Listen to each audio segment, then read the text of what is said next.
La caída de los espíritus de la oscuridad. Rudolf Steiner. Conferencia 7. Obrando desde la realidad espiritual. Dornach, 12, X, 1917. Para acercarme aún más a los problemas que hemos abierto en estas conferencias, quiero hacer algunos comentarios incidentales hoy. Probablemente conozcan el divertido experimento que tan a menudo los hechiceros conjuran: muestran al público algo pesado y el esfuerzo necesario para levantarlo. Para hacer que la cosa sea más creíble, los pesos ficticios usualmente tienen cifras escritas en ellos, tantos y tantos kilos o cientos de kilos de peso, o lo que sea. Después de haber hecho un enorme esfuerzo y levanto lentamente las pesas, para que el público pueda admirar su fuerza muscular, el conjurador las levanta de repente, o incluso puede traer a un niño pequeño que huirá balanceando las pesas, pues todas están hechas de cartón. Es simplemente que la forma y las figuras se han imitado para dar la impresión de que son pesos reales. Este experimento con frecuencia vendrá a la mente de cualquier persona que tenga un poco de ciencia espiritual y que aprenda lo que las personas, incluso las más inteligentes, están diciendo o escribiendo sobre eventos históricos o figuras históricas. Esto se aplica incluso a los biógrafos e historiadores que, según la opinión actual, están haciendo su trabajo extremadamente bien. Si ustedes tienen entrenamiento en ciencias espirituales, pueden estar completamente satisfechos con las descripciones que se dan, por un tiempo. Pero cuando repasan todo esto mentalmente de nuevo, parece que un niño podría venir y salir corriendo, balanceando todo esto. Tal vez no haya mucha gente que se sienta así, aunque he encontrado algo así, en un nivel instintivo, con un gran número de personas, en lo que respecta a los escritos históricos que uno recibe hoy. Toda la historia romana, y particularmente también la historia griega, que está escrita hoy, se encuentra bajo este encabezado. Y me veo obligado a decir que los historiadores que se ocupan de un campo en particular, personas a quienes respeto mucho, sin embargo, me dejan esta impresión. Tengo un enorme respeto por el historiador Hermann Grimm I, como será evidente a partir de varias de mis conferencias. Pero cuando tomo sus libros sobre Goethe, Miguel Ángel o Rafael, estas figuras parecen como si no tuvieran un peso real, comparativamente hablando, como si fueran solo sombras. Todo el Goethe de Grimm, todo su Miguel Ángel, no son más que figuras de una linterna mágica, porque éstas tampoco tienen peso. ¿Cuál es la razón para esto? Es que las personas que están meramente equipadas con la educación, el contenido intelectual de nuestro tiempo presente, no tienen una idea real de la verdadera realidad, aunque en general piensan que están describiendo tal realidad. La gente está infinitamente alejada de la verdadera realidad de hoy porque no conocen el elemento que siempre está a nuestro alrededor y que les da un peso espiritual, aunque no exactamente físico, a estas figuras. Lutero está siendo presentado en cientos, si no miles, de formas durante estas semanas 2. Todos muy eruditos, por supuesto, pues los escritores de hoy, en general son los más eruditos. Soy muy serio acerca de esto. Pero el Martín Lutero descrito por nuestros contemporáneos es como la imagen que tenemos del peso hecho de cartón, porque falta el elemento que presta peso a una figura. Ustedes pueden decir, si uno está sentado en una silla y mirando al hombre levantando pesas, se ve exactamente igual si las pesas están hechas de cartón o si son pesas reales. Incluso podrían pintar la escena, se vería igual, la pintura podría ser perfectamente cierta, incluso si los pesos levantados por el modelo estuvieran hechos de cartón. Las descripciones de personajes históricos como Lutero pueden ser eminentemente verdaderas, y los individuos, que están tan orgullosos de su realismo, pueden haber tenido éxito en el uso de numerosos detalles, numerosas características y cosas significativas al crear una imagen sofisticada, pero la imagen no necesariamente se corresponde con la realidad, porque el peso espiritual está ausente. Si nosotros realmente queremos entender a Lutero hoy, debemos conocer la calidad interna de su verdadera naturaleza, bastante independiente de nuestro propio punto de vista. Debemos saber que vivió poco tiempo después del comienzo de la quinta época postatlante, pero que todos los impulsos de la cuarta era postatlante estaban vivos en su corazón y en su mente. Estaba fuera de lugar en la quinta época posterior a la Atlántida, porque sintió, pensó y reaccionó como alguien de la cuarta época posterior a la Atlántida. La tarea que tenía ante él pertenecía a la quinta época posterior a la Atlántida, que entonces recién comenzaba. Y así, el comienzo de la quinta época posterior a la Atlántida, el horizonte de esa edad, ve a un individuo cuyos impulsos internos realmente provienen de todas las cualidades de la cuarta época posterior a la Atlántida. La perspectiva de lo que vendría en la quinta época posterior a la Atlántida vivió en el alma de Lutero en un nivel inconsciente e instintivo. Esa época debía traer todo el materialismo que solo podría surgir para la humanidad en los tiempos posteriores a la Atlántida y penetraría gradualmente en cada esfera humana. Para ponerlo como una paradoja, Las paradojas nunca representan los hechos reales, por supuesto, pero podemos deducir los hechos a partir de ellas. Podríamos decir, Lutero estaba completamente arraigado en la cuarta época post-Atlante, cuando se trataba de los impulsos en su corazón, mente y sentimientos, y esto significaba que no entendía realmente la naturaleza más íntima de los seres humanos materialistas de la quinta era post-Atlante. Ciertamente, tenía una comprensión interna, más o menos inconsciente, de los conflictos que surgirían entre la gente de la quinta época post-Atlante y el mundo exterior, de cómo actuarían en ese mundo y quedarían atrapados en sus obras. Sin embargo, todo esto realmente no le importaba, porque sus sentimientos eran los de las personas que habían vivido en la cuarta época posterior a la Atlántida. De ahí su insistencia en que nada bueno vendría de estar conectado con las obras del mundo y de estar involucrado en el mundo. Deben distanciarse de estas obras y de todo lo que existe en el mundo exterior, y encontrar el camino al mundo del espíritu únicamente en su corazón y mente. Deben construir su puente entre el mundo espiritual y el mundo terrenal no sobre la base de lo que pueden saber, sino de lo que pueden creer. Deben crecer desde su mente y alma interiores. Como no estaba conectado con el mundo exterior, Lutero enfatizó que la relación con el mundo espiritual era puramente interna, basada en la fe. O consideren esto, en algunos aspectos, el mundo del espíritu estaba abierto ante el ojo interno de Lutero. Sus visiones del diablo no necesitan ser explicadas en la forma en que Ricard Autres los explica en su libro, que de otro modo tiene un mérito considerable. No hay necesidad de poner excusas para sus visiones del diablo diciendo que no creía en un diablo con cuernos y cola caminando por la calle. Lutero realmente hizo aparecer al diablo ante sí mismo. Él conocía muy bien la naturaleza de este espíritu arimánico. Hasta cierto punto, el mundo espiritual todavía estaba abierto ante el ojo de su mente, como lo había estado para la gente de la cuarta época post-Atlante, y estaba abierto específicamente para los fenómenos que, de hecho, eran esenciales en la quinta época post-Atlante.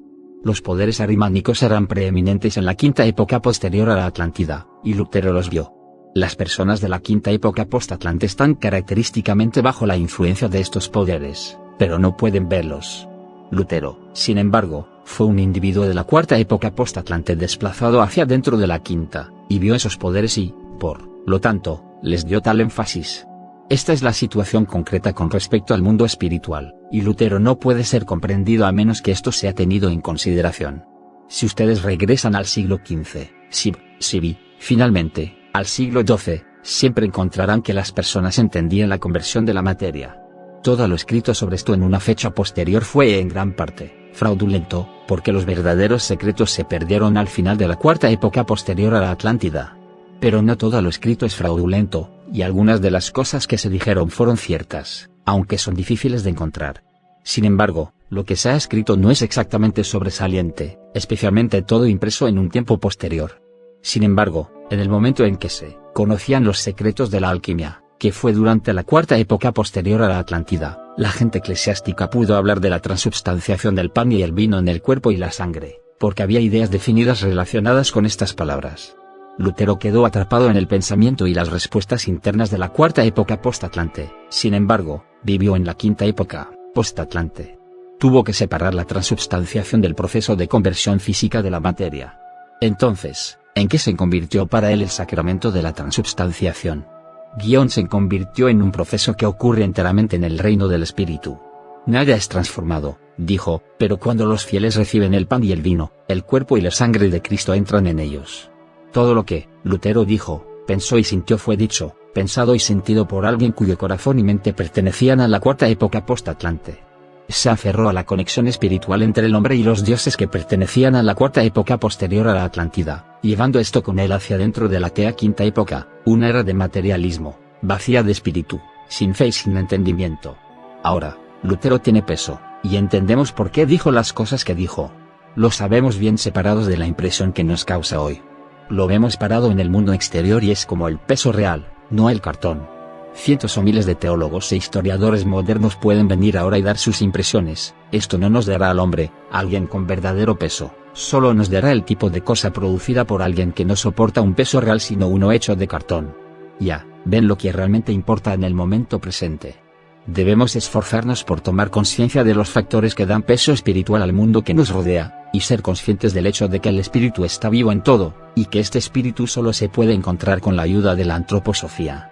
Ustedes pueden recopilar todos los documentos que deseen y escribir interminables notas sobre Lutero. Pueden presentar una imagen precisa en lo que respecta a los aspectos externos, pero, para mantener nuestra analogía, siempre tendrán una figura de cartón, a menos que sean realmente capaces de buscar las cosas que le dan peso a la figura.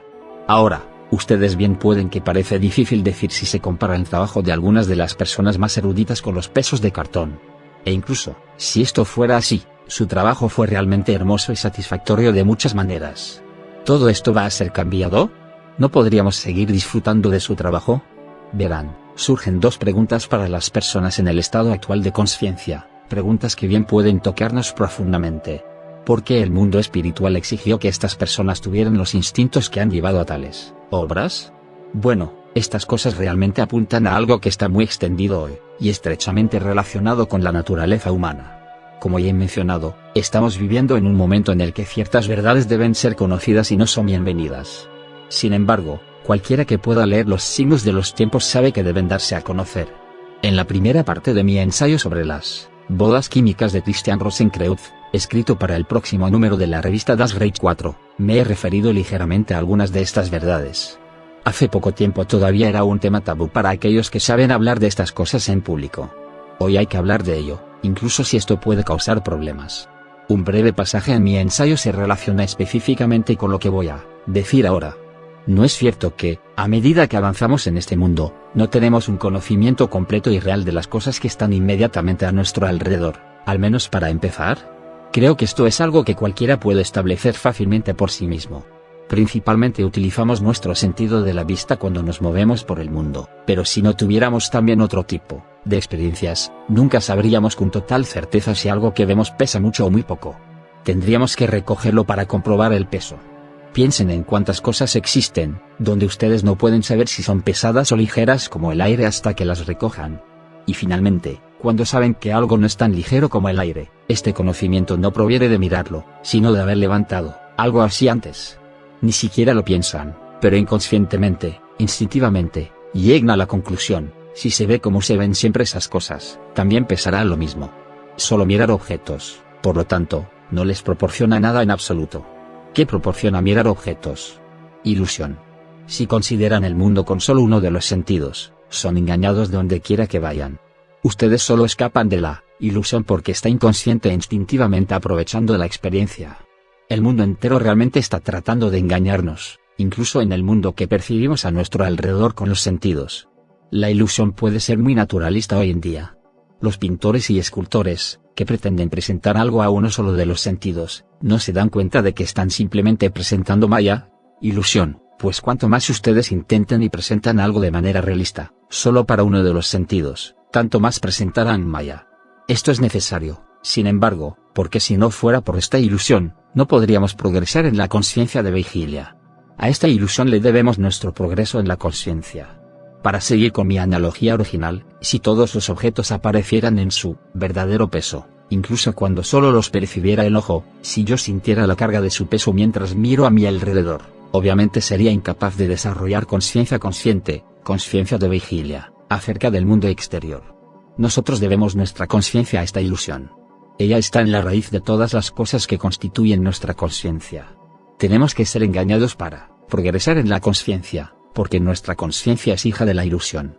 Para empezar, sin embargo, la ilusión no debe entrar dentro de los seres humanos, o estos se volverán inseguros.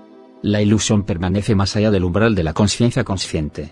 El guardián se asegura de que no nos demos cuenta de cómo el mundo que nos rodea nos está engañando en cada paso. Luchamos por encontrar nuestro camino hacia arriba porque el mundo no nos revela su peso y de esta manera nos permite elevarnos por encima de él, y ser conscientes. La conciencia también depende de muchas otras cosas, pero depende principalmente del hecho de que el mundo que nos rodea está lleno de ilusiones. Sin embargo, aunque sea necesario que la ilusión esté ahí por un tiempo para que surja la conciencia, también es necesario que cuando la conciencia se haya desarrollado, nos elevemos por encima de la ilusión, particularmente en ciertas áreas. Debido a que se basa en maya, en la ilusión, nuestra conciencia no puede acceder a la verdadera realidad. Una y otra vez tendría que estar sujeta al tipo de confusión que he mencionado. Y, entonces, debe haber periodos alternos, periodos cuando se presentan situaciones y personas sin peso, y periodos cuando se percibe el peso espiritual. Ahora nos enfrentamos a este último tipo de periodo con respecto a los principales eventos mundiales, así como a los acontecimientos cotidianos. Tenemos que ver a través de las cosas que seriamente consideramos a este respecto. Una cosa es particularmente importante, cuando el mundo mira hacia el este ahora, a lo que realmente vive en la Europa Oriental hoy. Los ciudadanos de Europa Central y América ven a Europa Oriental exactamente como a alguien que está mirando pesos de cartón. Ellos no ven el verdadero peso espiritual de eso. Y, de hecho, las personas que viven en el este de Europa tampoco tienen una idea real del espíritu que vive ahí. Podemos ver a Lutero como un individuo cuya vida interior perteneció a la cuarta época posterior a la Atlántida, pero que vivió a principios de la quinta época posterior a la Atlántida. De la misma manera, el mundo debe llegar a ver la verdadera naturaleza del espíritu en Europa Oriental, ya que así es como debemos considerar activamente estas cosas en la quinta época post-Atlántida. Si ustedes toman todo lo que yo he dicho acerca de Europa Oriental en conferencias y ciclos de conferencias, cómo el yo espiritual está activamente buscando desarrollarse y cómo debe unirse con el alma de la conciencia 5, del oeste, y si agregan el hecho de que los impulsos para la sexta época posterior a la Atlántida se están preparando en el este de Europa, entonces tienen algo que les dará peso al este de Europa. Si, por otro lado, toman todas las afirmaciones que la gente hace hoy en día, aunque sea erudita, entonces tienen pesos que podrían estar hechos de cartón. Sin embargo, no podemos comprar o vender maya, ilusión, solo podemos comprar y vender objetos reales. ¿Ustedes dirían muchas gracias si su tendero colocara pesas de cartón en lugar de pesas reales en la balanza? Seguramente exigirían pesos reales, no solo algunos que parecen reales. Todos los principios e impulsos políticos discutidos con referencia a Rusia no serán nada, serán nulos y vacíos, a menos que provengan de la conciencia adquirida al saber qué es lo que da peso espiritual. De la manera en que la gente habla hoy, realmente pensarían que están poniendo pesas de cartón en las escalas de la historia mundial. Sin embargo, una vez que ha llegado a la conciencia, no debe usarse de la manera tradicional y descuidada, sino que debe dirigirse a la realidad, no solo a la ilusión externa. Una transición tendrá que ser hecha desde lo familiar, desde una forma cómoda de ver las cosas a una que está mucho más viva en sus conceptos. Estos serán, por supuesto, menos cómodos, ya que también nos despiertan. La vida será menos cómoda con las opiniones que deben tomarse en el futuro. Porque esto es así. Permítanme darles una analogía que probablemente también les sorprenderá. Sin embargo, no voy a inmutarme, y diré estas cosas independientemente de lo que las personas puedan sentir al respecto. Como mencioné, en las edades más tempranas, incluida la cuarta era posterior a la Atlántida, estaban disponibles poderes para los humanos que han sido transformados en algo más en la actualidad.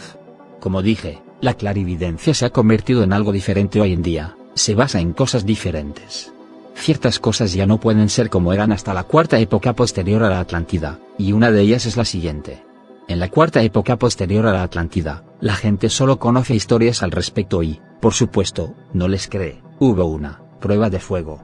Para demostrar culpabilidad o inocencia, las personas debían caminar por una especie de red al rojo vivo.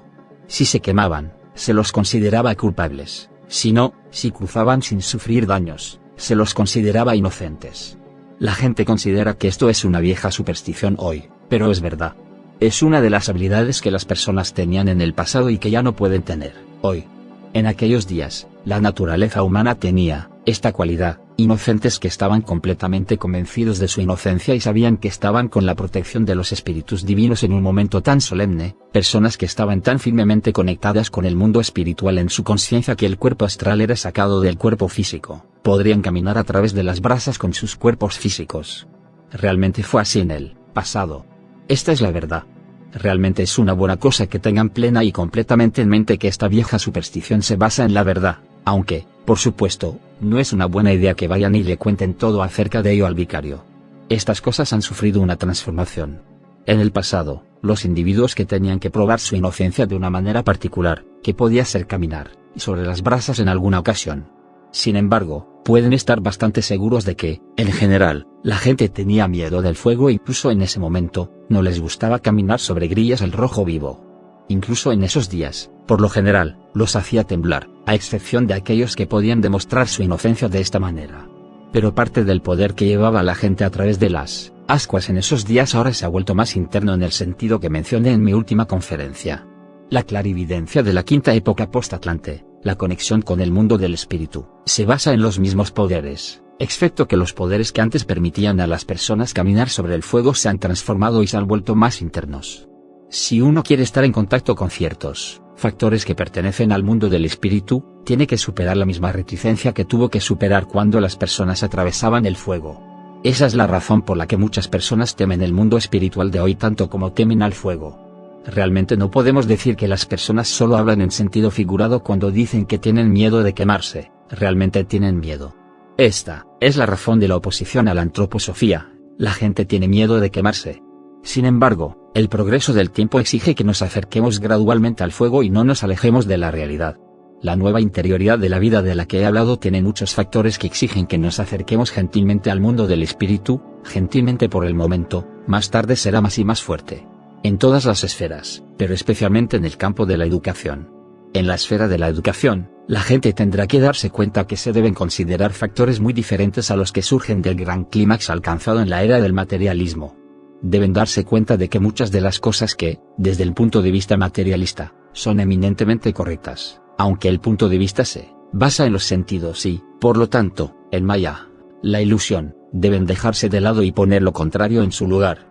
Hoy en día se considera importante, especialmente en el campo de la educación, capacitar a los docentes enseñándoles el mayor método posible.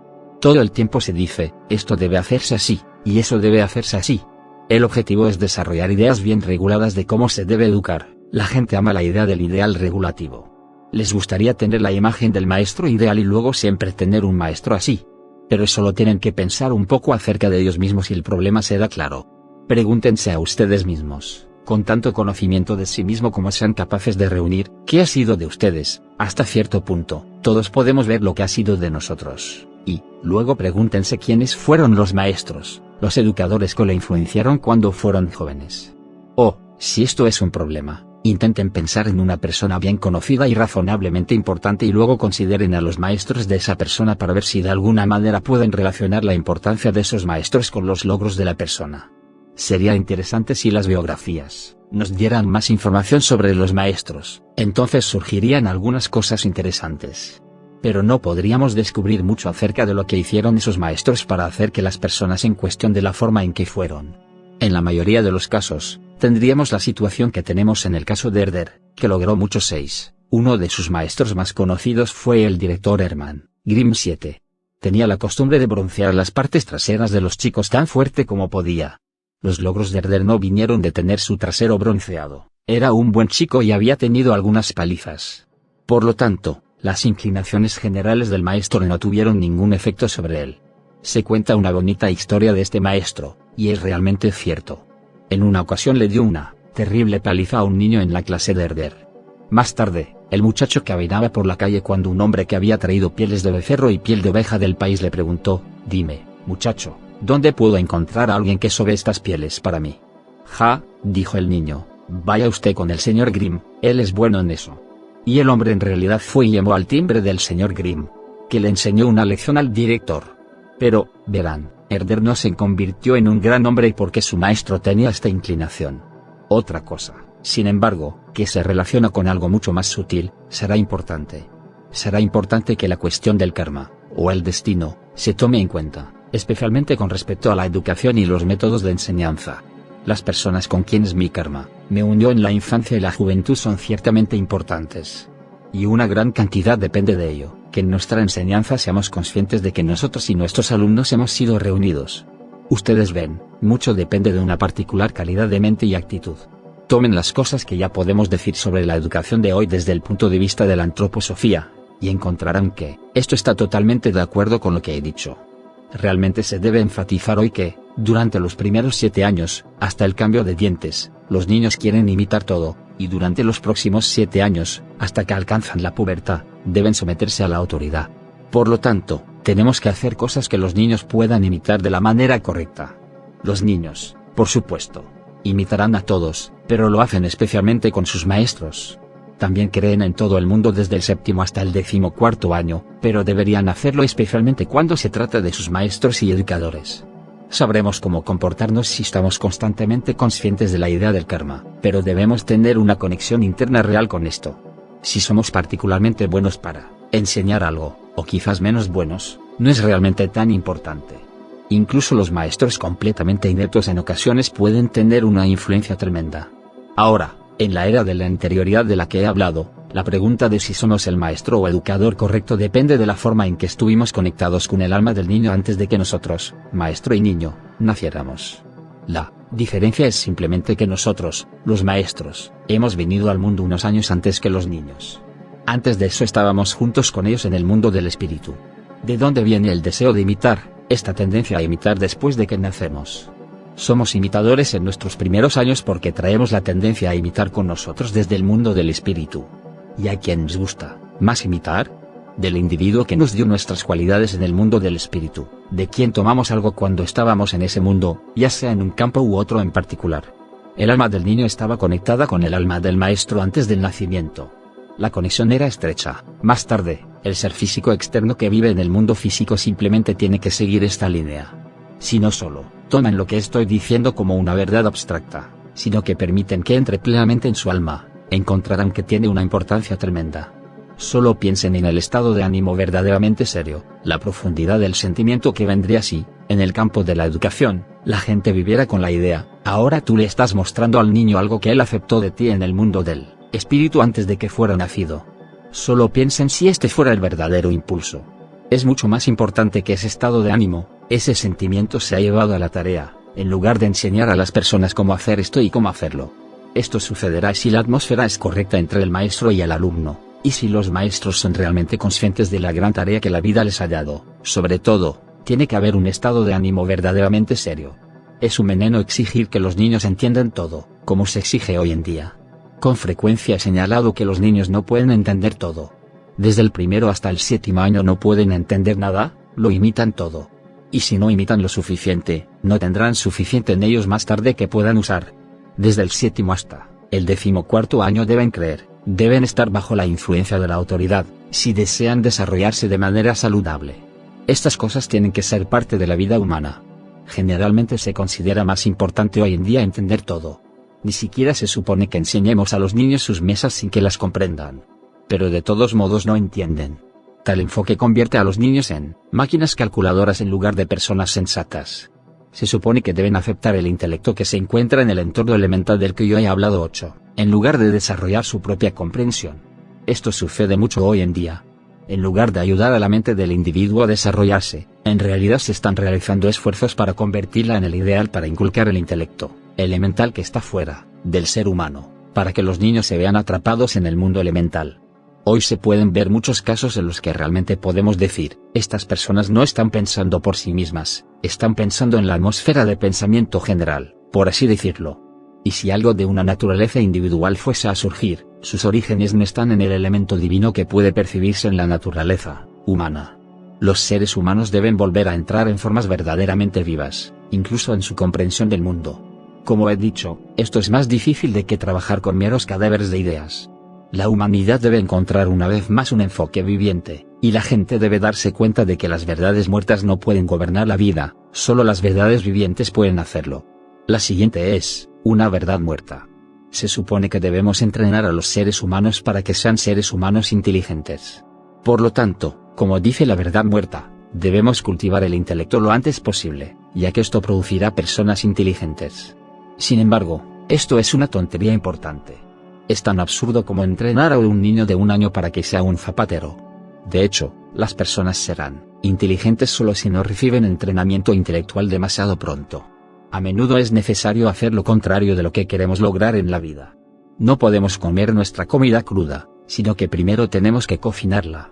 Y si este proceso de cocción incluyera los procesos involucrados en la alimentación, tal vez nos ahorramos el esfuerzo de comer. No pueden hacer que las personas sean inteligentes cultivando el intelecto lo antes posible, sino solo cultivando en ellos, cuando son muy jóvenes, las facultades que más tarde los tendrán preparados para ser inteligentes. La verdad abstracta es, el intelecto se cultiva a través del intelecto. La verdad viviente es, el intelecto es cultivado por la sana creencia en la autoridad legítima. Ambas partes de la declaración tienen un contenido bastante diferente en la verdad viva en comparación con la verdad abstracta y muerta. Esto es algo que la humanidad tendrá que llegar a darse cuenta cada vez más a medida que pasa el tiempo. Es incómodo. Consideren cuán cómodo es tener una meta y creer que ésta se puede lograr haciendo exactamente lo que dice la meta. Pero en la vida hay que hacer lo contrario. Esto es ciertamente incómodo. El desafío de nuestro tiempo es encontrar el camino hacia la realidad y la vida. Esto es lo que eminentemente debemos hacer nuestro. Hay necesidad de esto tanto en lo grande como en lo pequeño de la vida. No entenderán esta época, estarán haciendo las cosas tan mal como sea posible, a menos que consideren esto. La gente hoy no tiene idea de cuán inmensamente abstractos son, con todo, forzados siempre en el mismo molde. Pero la realidad no se produce en el mismo molde, porque está en constante metamorfosis. Las vértebras modificadas que forman parte de la cabeza humana se ven muy diferentes de las vértebras que forman la columna vertebral. Déjenme darles un ejemplo tomado de la vida cotidiana. Imaginen a alguien en el personal docente de una universidad que enseña algo contra lo que yo, u otra persona, debemos oponernos. Por supuesto, me esforzaría por demostrar que las cosas que esta persona enseña son incorrectas, queriendo cumplir con mi deber. Me esforzaría al máximo para demostrar que está equivocado y que todo lo que dice, bueno, para decirlo sin rodeos, es una tontería. Este es un lado del asunto. Ahora supongamos que el individuo en cuestión se encontró en una situación en la que las autoridades querían despedirlo de su puesto o disciplinarlo de alguna manera. Bueno, por supuesto, lo defendería de todas las formas posibles, en contra de su despido o disciplina, porque esto no sería una cuestión del contenido de su enseñanza, sino de asegurar la libertad académica. Mientras tratemos con las teorías de la gente, tenemos que luchar. Cuando se trata de una institución externa, la lucha termina y puede incluso transformarse en una defensa del individuo. Se debe tener en cuenta que es abominable si alguien deja que su oposición a alguien lo induzca a tomar parte activa en el disciplinar de esa persona. Supongamos, sin embargo, que el individuo en cuestión era un profesor de economía o política y fue designado para ocupar un cargo en el gobierno. ¿Cuál sería nuestra actitud y entonces? Tendría que ser tal que uno lo sacara de esa oficina lo más rápido posible, ya que ahí sus teorías causarían un daño real. En todo lo que hagamos, debemos relacionarnos con la realidad viva e inmediata y no dejarnos gobernar por conceptos. En la esfera de los conceptos, por otro lado, es importante echar un buen vistazo a los conceptos que utilizamos. He dado este ejemplo para demostrar la diferencia entre tratar con la realidad y tratar con los conceptos. A las personas que no hacen esta distinción les resultará imposible vivir con las tareas del futuro inmediato, en el mejor de los casos serán wilsonianos. Lo que importa es considerar cuidadosamente lo que vive en la realidad y lo que uno tiene que tener, por medio de convicciones, en la esfera de los conceptos. Esto es particularmente importante en la educación de los jóvenes. Los docentes en formación se ven abrumados hoy con todo tipo de principios en cuanto a cómo deben enseñar, cómo deben educar. En el futuro inmediato esto será mucho menos importante. Lo importante será que conozcan la naturaleza humana y las diferentes formas en que se expresa. Tienen que convertirse en psicólogos de la manera más sutil y realmente conocer el alma humana. La relación del maestro con el alumno debe ser en el futuro algo análogo a la clarividencia. Los maestros pueden no estar completamente conscientes de esto, y puede que esto solo vivan instintivamente en sus almas, pero deben instintivamente, a un nivel cercano a la profecía, tener una imagen de lo que quiere emerger del individuo que debe ser educado. Entonces algo extraño sucederá, peculiar como puede sonar hoy. Los maestros del futuro soñarán mucho con sus alumnos, porque las profecías llevarán el atuendo de los sueños. Las imágenes que vemos en nuestros sueños surgen solo porque no estamos acostumbrados a conectar nuestros sueños con el futuro. Los vestimos con elementos recordados del pasado, como en una prenda. En realidad, los sueños siempre apuntan al futuro. Sí, es cierto que la vida interior tendrá que ser cambiada, especialmente en aquellos que educan a los jóvenes. Este es el aspecto más importante. Por supuesto, todo el mundo está más o menos involucrado en la educación de los jóvenes, con muy pocas excepciones, y, por lo tanto, también debe ser cierto en un sentido más general de que debemos comprender las conexiones kármicas, como he mencionado. Tremendamente mucho dependerá de que esto se convierta en conocimiento general. La generación actual está principalmente educada para pensar en términos abstractos, y sigue confundiendo formas de pensar abstractas y formas vivas. Por eso es tan raro que alguien apoye a alguien con entusiasmo, porque, teniendo sus propios conceptos, no le gustan los de la otra persona, y le conviene bastante bien si otros vienen y ponen a la otra persona fuera de acción. Estas, sin embargo, son las mismas cosas que nos pueden enseñar. Y no puede haber mejor educación para las personas que encontrar formas en las que puedan defender a sus oponentes con un entusiasmo cada vez mayor. Esto no debe ser forzado, por supuesto. Las personas son amigos o enemigos hoy sobre una base puramente abstracta. Sin embargo, esto no tiene sentido. Solo las realidades de la vida tienen un sentido para ellos, y están dadas por la vida, no por nuestras simpatías y antipatías. Aún deberíamos tener esas simpatías y antipatías, pero el péndulo no debe simplemente moverse hacia arriba en una dirección, sino que también debe ir hacia abajo y en dirección opuesta. La humanidad debe aprender a vivir en dos niveles a la vez, en el dualismo, entrar en el pensamiento profundo y, cuando la realidad lo exige, derramarnos sobre la realidad. Hoy en día, las personas quieren llevar sus formas de pensamiento a todo lo relacionado con la vida real, y solo están preparados para soportar la realidad si encaja con sus propias formas de pensamiento. Uniformidad es lo que buscan. Pero la uniformidad no puede ser justificada a la luz del espíritu. Esto es imposible. El mundo no puede ser fácil y cómodo como es en la realidad. Ni todos tendrán el tipo de rostro que nos guste y que encontramos simpático. Pero es incorrecto dejar que nuestras acciones hacia los demás estén determinadas por nuestras simpatías y antipatías personales. Otros impulsos deben entrar en juego.